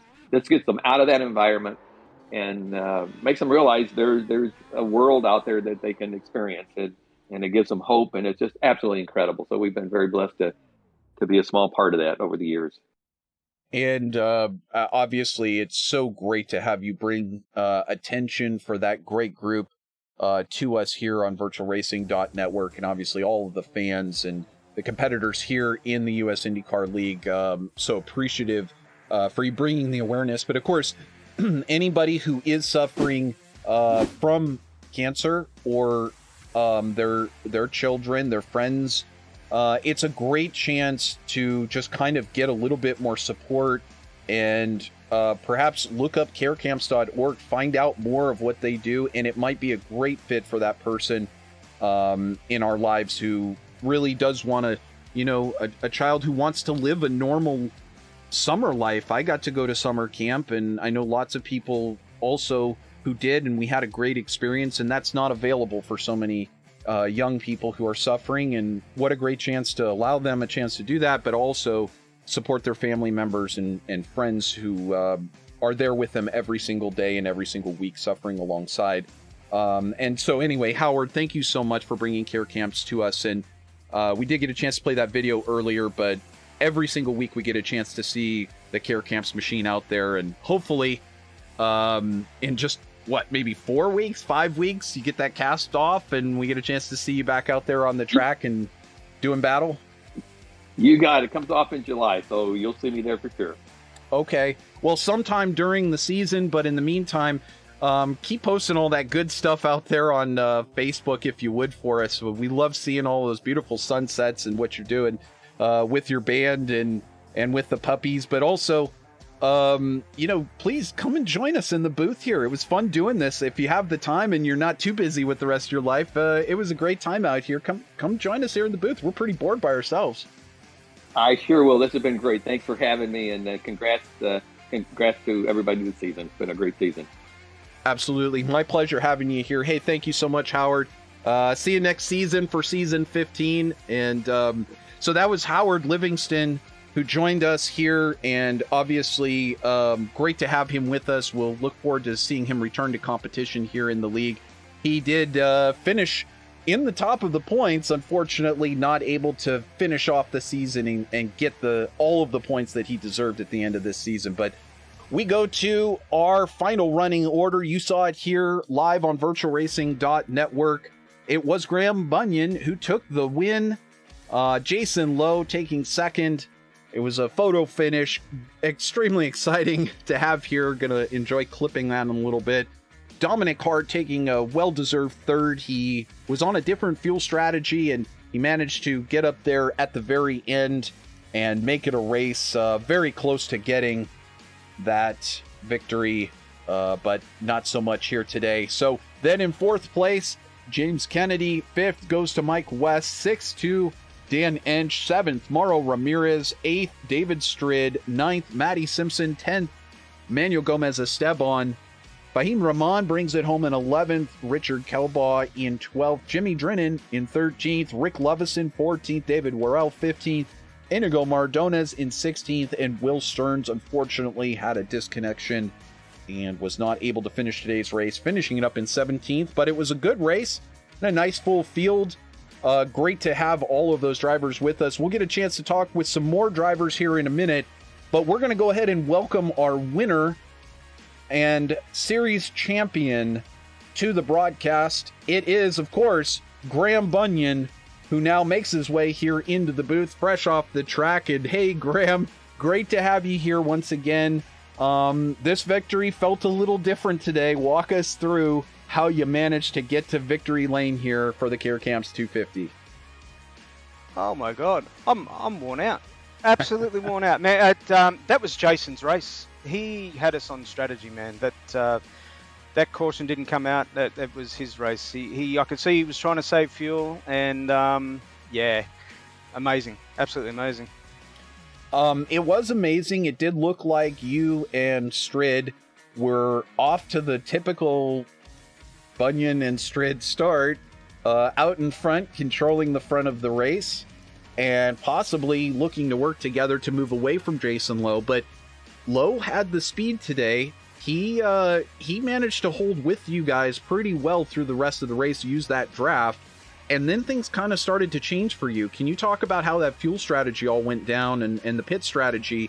That seemed to put you sort of a little bit further back until much later when you could join up with Lowe.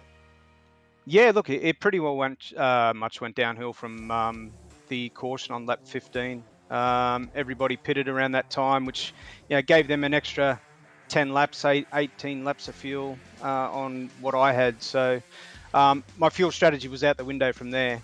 We needed a couple of yellows, and unfortunately, the yellow come right at the end. But yeah, wow. So Graham, it came down to that very last lap. You were side by side with Jason there on the very last lap, and talk me through how nail-biting that is. At that point, had you already made your decision that you were going to stick to the inside, or how did you decide that where you wanted to be on that final lap around the outside? I definitely wanted to stay on the inside. I found that I had better exit speed on the on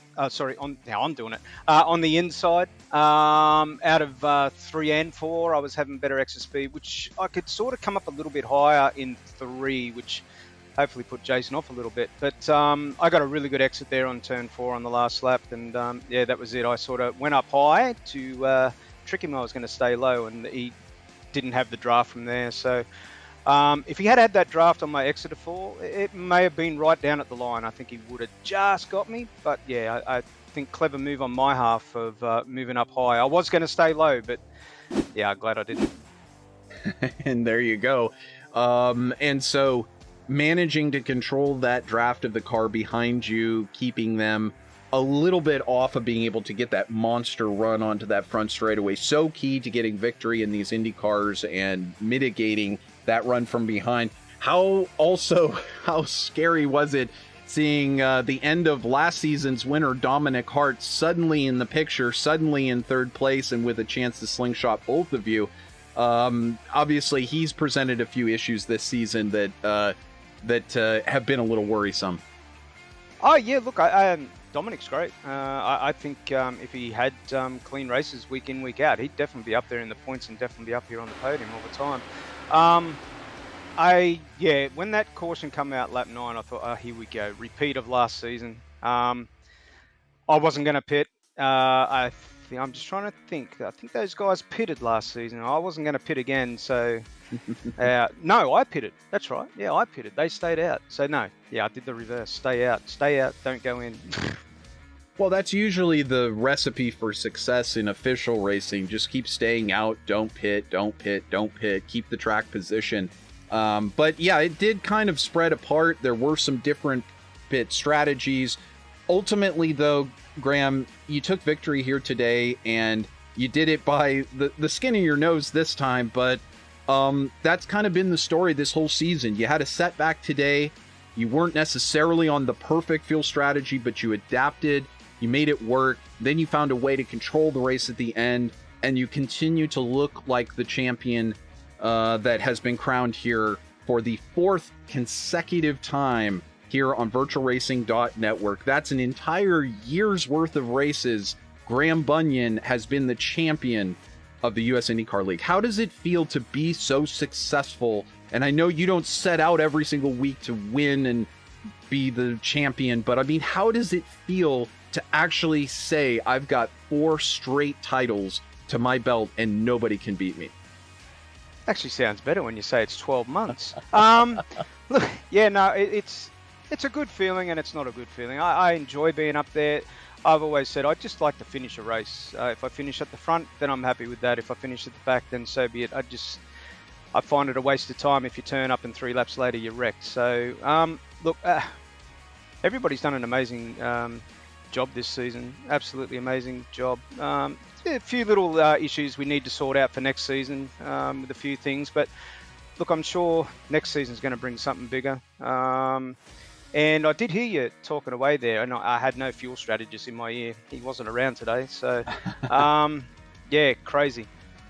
Well, when you've got, friends the caliber of AJ Burton that can just magically show up and feed you info in your ears, that's a pretty nice tool to have, but it just shows, once again, more of what I'm talking about, just that expertise and the ability to just sit in the zone. I mean, I know he's not from Australia, but one of my favorite IndyCar drivers that can seem to do that is Scott Dixon, the Kiwi, who's just got it dialed. I mean, it's just anytime he's in there, he can work those cockpit controls, adapt to anything on the track.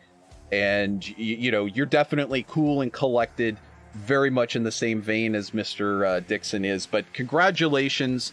What a well-earned championship. And certainly it's one to savor, but with front runners like Dominic Hart, James Kennedy coming back in and running well today, and numerous other drivers in the field like Jason Lowe, who basically had this one won. I mean, it's all back to scratch again starting next season. You've got your work cut out for you. Oh, yeah, look, definitely. All those guys are going to be up there again. So, look, I'm not going to hold up the airtime anymore. There's other people to talk to and other people to thank and everything else. But, mate, thanks to Stick Quick, all the sponsors throughout the whole season. Yeah, it's been good. And thanks for the competition. And Jason, well-deserved second. And Dominic, well done. Absolutely. Well, congratulations to you, Graham. And obviously congratulations to your whole team and your teammates as well. All part of the support effort to try to get you that championship. And we'll see you next season. Yeah, look. Whole heap of guys. There's David, there's Mike. there's Maddie whenever Maddie turns up. There's Danny in my ear. There's AJ. So that, you know, that they all help out as well. I get really frustrated as well. I may sound pretty cool, calm and collective here, but I'm bashing my head going, how the hell are they doing this? So they all talk to me, and they're still running their own race as well. So, and thanks to those guys. Absolutely. There you go. It's Graham Bunyan. He'll go off to his day job today, but he'll have another championship trophy to tuck in his pocket, a little mini Borg Warner, and we'll see him next season, and we'll see everyone else next season right here as well. Make sure to stay tuned and subscribe. Congratulations to Graham Bunyan on his championship. Now that I get a chance, though, to talk with somebody else, Dan Ensch did have to step away, and he did want to let us know. Thank you, Howard.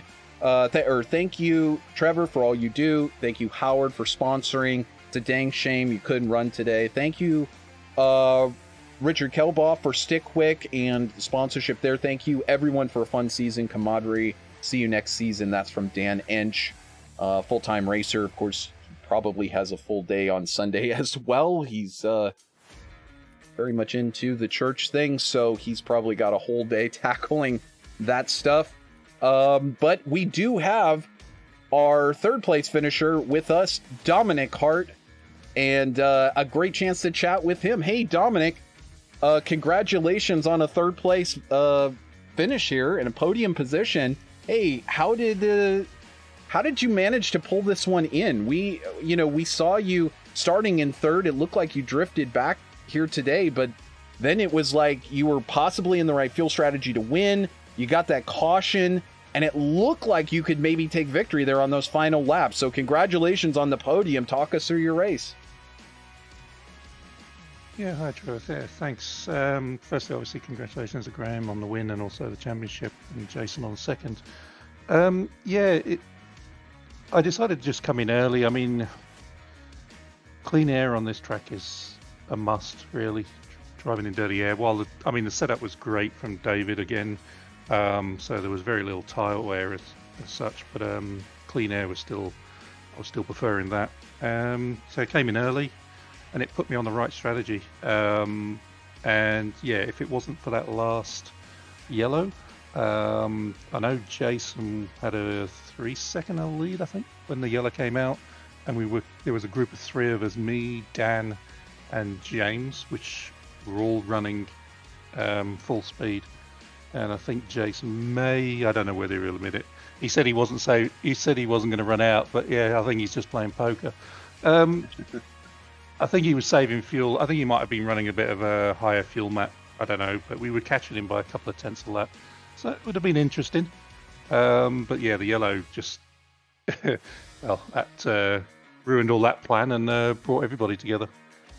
For sure. Brought everybody together, and then you were there looking down the backside of Lowe and Bunyan for the race win. You were within a few car lengths there on the final lap. What did you think lining that one up? Obviously, you know how to use the draft. Did you need a particular spot to open up for you to really make a challenge and get that victory?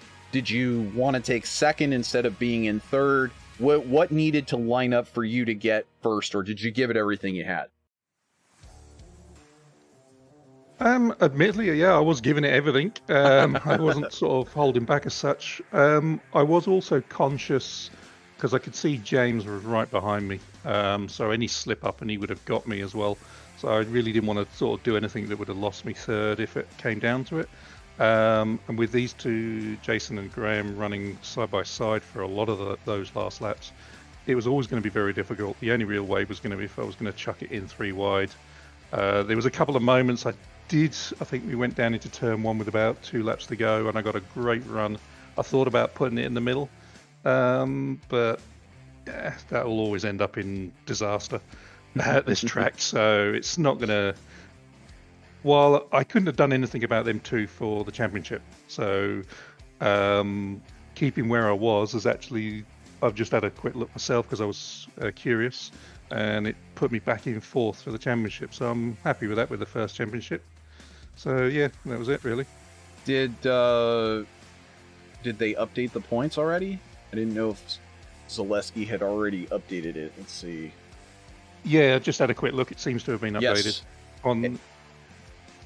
it has been updated and races counted 11. So there we can say officially your champion is Graham Bunyan, and that's it. That's all the points we have. No, Graham Bunyan first, David Strid second with 414 points, Jason Lowe third in the championship with 409 points. So just barely losing out that second place in the championship to David Strid. He'll definitely have all kinds of clips to go back to and sort that one out. Dominic Hart, though, taking fourth in the championship. Congratulations, my friend, by 7 points over Dan Ensch.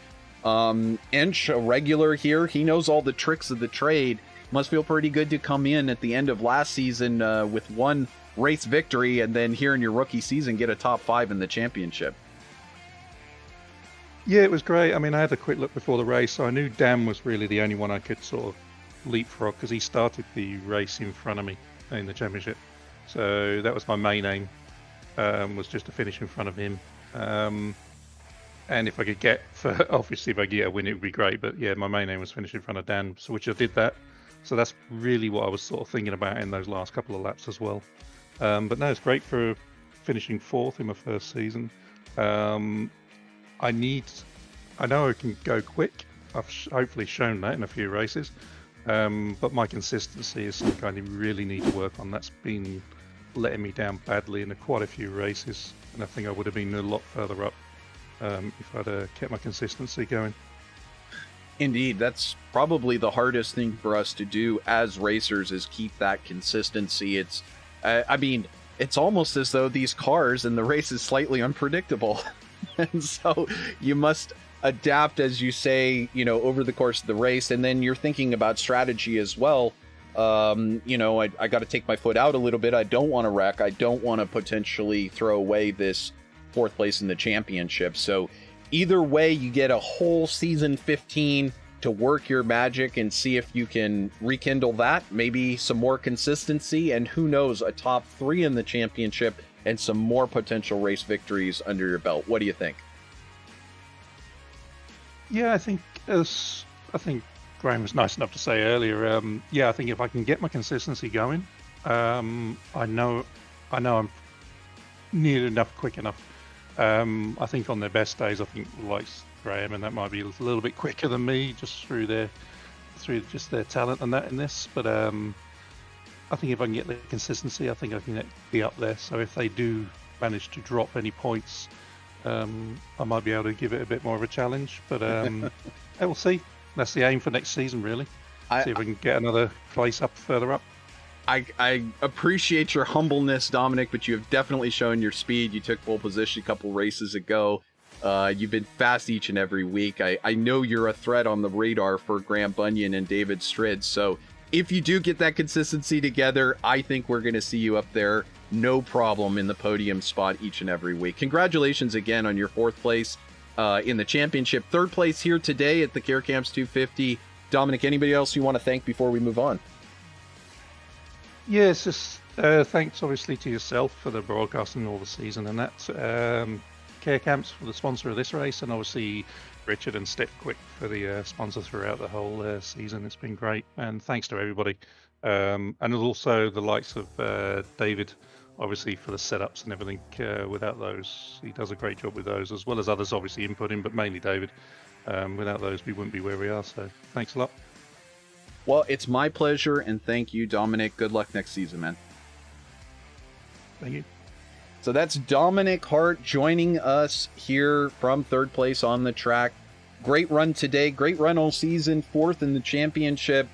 And that will turn us over to our final driver that we get a chance to talk to today, and that is the guy who Graham Bunyan said it was his race, and unfortunately for that darn caution that came out, it erased that gap. And Jason, I'm sure you must be disappointed. I'm sure you really wanted to win an Indy. Just talk us through how that race unfolded and just how close you were to victory there. Hey, Trevor, do you have me okay? Yeah, I got you. Not disappointed. I had a great race with Graham there at the end. Sorry, dogs. That's the Rescue Ranch going on there in the background. Yeah, can't ever be disappointed with having wheel-to-wheel racing with Graham Bunyan. He's a fantastic talent. and the fact that I was able to give him a challenge makes me feel real good. I was saving fuel before the last caution, and I was going to be able to go full fuel rich back to 1 with about 4 laps to go, and I think I could have held him off. I really do. I know the gap was closing quickly, but I was also using fuel map 8 while I was riding behind people. I was full lean. I was that close. I think it would have worked, but I guess the finish in the end was pretty exciting for everyone. And what Graham did, and he didn't come out and say it, but he actually lifted a little bit between 3 and 4, so I couldn't get behind him on the exit. He checked up, so I was beside him, and then, I mean, it was a brilliant move. But he made sure that I didn't have a run on the last lap, because he saw what I was doing the other laps where I could just get him at the start-finish line, and he made an adaptation, and hats off to him for doing it. He's a chess player. I mean, it's just, that's all there is to it, and that's why he's the champion. But I do feel like I gained some pace this season. I am the fastest non-Australian in the US IndyCar League, so I'll take that. Although Dominic is not from Australia, and he's going to be a force to be reckoned with, obviously. And there's a lot of fast guys. They just don't come up every week. I hope some of them do show up more often next week. But I hope the race was entertaining today. I appreciate you. I appreciate Howard with everything he does for the kids. And I appreciate Stick Quick, all the guys in the league. We're slowly gaining members. I mean, we're putting in above 15 car fields now. And we take a week off, and then we're back for season 15. It's hard to say. These seasons, it's like we get geared up for season 14, and it just gets by over in a flash. But Jason, it's been a great season for the US IndyCar League, and obviously for you as a racer, you've been through ups and downs in different ways. You had eye surgery during this season. Numerous other drivers in the field having personal setbacks as well. But nevertheless, every Sunday, it's great to get suited and booted and get ready to go and, drop the hammer when the green flag flies and go out there at 10 o'clock and race with all your buddies here in the US IndyCar League. Nice, clean racing has been talked about by Howard Livingston and numerous other competitors. And really, that's what you're trying to build on here, that sort of culture of just good, clean, competitive sport. Yeah, but every single driver, every single person in the world fights their own personal battle as far as like my eye surgery. Everybody deals with so many things that aren't public. Everyone has their mountains and everyone has their windmills they're jousting with. But we got a good core group of guys here that I really appreciate and I really like. And I don't like a lot of people. So it's pretty cool to go racing with people that I actually like on Sunday. And it's really, it gives back more to me than I think I put in. And I feel very happy and blessed. And we got a bunch of good people here, and it's just going to try to keep building on it every year. Well, you're doing a fabulous job of that. We've got a great group going on here. So if anybody wants to get involved, there is a link down in the description of the video. You just click right through. It'll send you over to the iRacing member page. You can go ahead and apply to be part of the group. And Jason will check your credentials and get back to you, and you'll be able to join them there for a practice session. But hey, Jason, before we let you go, let's talk just for a second about the sponsorship situation. Care Camps, obviously sponsor here. We've had some great race sponsors this season. Thank you so much, obviously, to you for bringing Rescue Ranch to our attention. And obviously Stick Quick, who's been a great presenting sponsor for the league for quite a while. Anybody else that you want to thank, or any other words that you want to say about that? And are you open to new business inquiries if anybody has a business they want to see here on broadcast? Oh, of course. Any racer is never going to turn away dollars as long as it's from a reputable source. But Stick Quick does a lot for us, and we certainly appreciate that. Howard, and there's some other people behind the scenes that help, and we're in good shape as far as our foundation. We'd like to get more cars on track. and more people watching the broadcast, and put on some good races so we can do that. So, again, just I'm just a little overwhelmed, just the end of the season and how it worked out. And it's just I'm happy and smiling, and just thank you, Trevor, for all that you do for us, and thanks everybody who watches. And again, thanks to Stick Quick for making it possible. Well, thank you, Jason. My pleasure. We'll see you next season, man. Adios. So that's Jason Lowe, second place. It was his race to win, but you can hear it in his words. It felt good to run at the front. It feels good to run a league where you get photo finishes and everybody doesn't hit each other.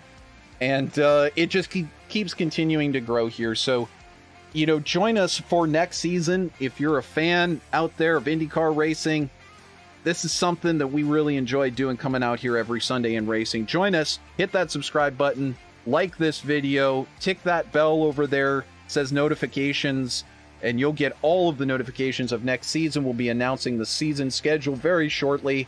And in the meantime, thank you so much to all of you who did join us here on VirtualRacing.Network over season 14. And if you missed any races, you can check our archive. They're all there for you to go back and binge watch. In the meantime, we'll see you in a couple of weeks here on VirtualRacing.Network as we get set for season 15. Congratulations to Graham Bunyan, who took his 4th consecutive championship. What an amazing feat. And also congratulations to our podium here. Obviously also our race victor, Graham Bunyan. What else can be said? That's season 14 in the books. We'll see you next time, 2 weeks from now, right here on VirtualRacing.Network. Until then, I hope you have a wonderful rest of your week. Enjoy the real Indy 500 and enjoy the rest of your life. That's what it's for, to live. Till then, bye-bye, everybody.